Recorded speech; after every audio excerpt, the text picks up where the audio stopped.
The sun rises over the Red Sea, casting a golden glow across the water and painting the sky with hope and uncertainty. Its light stretches across the coasts of Eritrea and Djibouti, two neighbors whose shared history is marked by both tension and resilience. Today, December 17, 2025, an unusual quiet lingers at their border, a silence that feels both fragile and significant. This is not the warmth of friendship, nor the coldness of forgotten animosity. Instead, it's a calculated calm, an uneasy truce shaped by necessity. Eritrea's recent exit from IGAD has raised a pressing question. Does this quiet signal a genuine peace, or is it merely a pause in a rivalry that has defined the region for decades? We'll trace their journey from open conflict to this fragile calm, a path shaped by shifting economics, Ethiopia's growing ambitions, and the interests of global powers vying for influence. Ports, trade, and the daily lives of border communities are now deeply intertwined in this delicate balance, where every decision can tip the scales. The relationship between these nations is no longer just about old grudges. It's about survival, opportunity, and adapting to a rapidly changing region of immense strategic importance. Both nations have chosen restraint over confrontation, understanding that stability and cooperation are far more profitable than renewed conflict. This shift is the result of years of change, diplomatic realignments, and a shared desire for economic security and regional influence. The story of Eritrea and Djibouti is a window into the shifting power dynamics of the Horn of Africa, a region where every sunrise brings the possibility of a new chapter. To understand today's quiet, we have to look back at the echoes of conflict that once defined this border. We must remember the violence of the past when suspicion and fear shaped every interaction between Eritrea and Djibouti. In June 2008, Eritrea and Djibouti clashed over Ras Dumeira, a strategic peninsula at the Bab el-Mandeb Strait, an area vital for global shipping and regional security. The fighting was brief but left deep scars, freezing relations for a decade and leaving communities on both sides in limbo. Embassies closed, communication ceased, and the border became a tense no-man's land, patrolled by wary soldiers. Qatar deployed peacekeepers, but mistrust lingered, and the threat of renewed violence was never far away. For years, each side saw the other as a destabilizing rival, and the border remained a flashpoint for regional tension. Then, in 2018, a wave of regional peace initiatives, sparked by Ethiopia's new leadership, changed the landscape, inspiring hope for a new era. Eritrea and Djibouti's leaders met, reopened embassies and declared reconciliation, signaling a willingness to move forward. The world watched, hopeful for real change, as international observers and journalists documented every step. But the peace was mostly symbolic. The border stayed tightly controlled, and economic ties remained minimal, with little movement across the divide. The normalization was a political move, not a deep reconciliation. Old wounds and grievances still lingered beneath the surface. Years of suspicion weren't erased overnight, and trust remained elusive for ordinary people living along the border.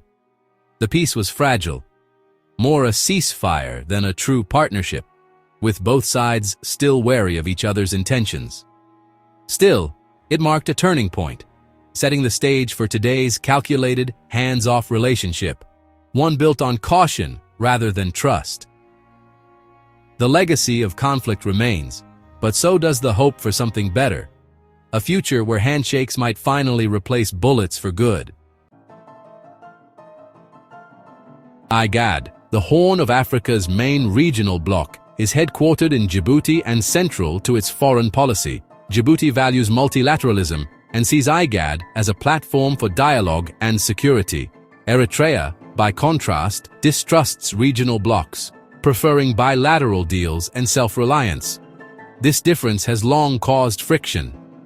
In late 2025, Eritrea suspended its IGAD membership, calling the bloc ineffective and biased. The move signaled Eritrea's intent to chart its own course, independent of regional consensus. Djibouti responded with restraint, expressing regret, but avoiding confrontation. This measured approach prevented a return to heated rhetoric or renewed tension. Both sides now prioritize pragmatic self-interest over ideological battles. The era of public spats is over. Quiet calculation has taken its place. The IGAD split revealed just how much both countries have shifted toward managing differences, not escalating them. The Eritrea-Djibouti relationship is now defined by cold pragmatism, not trust or shared values. There are no grand gestures, just mutual restraint and a recognition that stability is more valuable than conflict. Both governments keep a careful distance, avoiding provocations and military buildups. The ideological battles of the past have faded. Now, national interests drive their actions. An active feud would threaten economic goals and invite unwanted foreign interference. The peace is marked by what doesn't happen. No skirmishes, no blockades, no proxy wars. This absence of hostility creates predictability, crucial for economic planning. Both sides tacitly agree to disagree on issues like IGAD and foreign bases, focusing on preventing chaos. The foundation is fragile, anchored in self-interest, not deep trust. A shift in regional power or leadership could disrupt this balance. For now, discipline holds, and the cold peace endures. At the heart of this fragile peace is economic necessity. The region's stability is not just a matter of politics, but of livelihoods and survival for millions who depend on the flow of goods and commerce. Both Eritrea and Djibouti depend on their Red Sea ports for survival, as these gateways connect them to the wider world and global markets. Djibouti's economy revolves around its port, serving as Ethiopia's main maritime gateway and a vital hub for international shipping and logistics. Eritrea's ports, especially Assab, hold untapped potential as alternatives for Ethiopian trade, offering new opportunities if peace and cooperation can be sustained. For Eritrea, revitalizing its ports requires regional stability and foreign investment, as well as improved infrastructure and trust from international partners. Any conflict would threaten these economic lifelines, scaring off investors, disrupting trade, and causing hardship for ordinary people who rely on port activity. Both governments understand that business needs predictability, and that stability is essential for attracting trade and investment. The current no war, no peace scenario allows trade to flow and interests to be protected, even if true friendship remains elusive. The silence between them is filled with commerce and calculation, as both sides weigh the costs and benefits of cooperation. Each side's prosperity is linked to the other's stability, making economic interdependence a powerful incentive for restraint. This mutual dependency acts as a brake on aggression, turning the Red Sea from a front line into a shared economic frontier and a zone of opportunity. In the end, economic self-preservation is the strongest argument for peace, shaping the choices of leaders and the hopes of their people. Eritrea and Djibouti's relationship is shaped by powerful neighbors and global interests. Ethiopia, landlocked and populous, relies on Djibouti's port, but seeks alternatives, putting both neighbors in a delicate position. Eritrea's Assab port could shift regional trade, making Djibouti wary. Both countries must balance their ties with Ethiopia, presenting themselves as stable partners. The Horn of Africa is also a chessboard for global powers. Djibouti hosts multiple foreign military bases, gaining income and security. Eritrea rejects foreign bases, prioritizing sovereignty.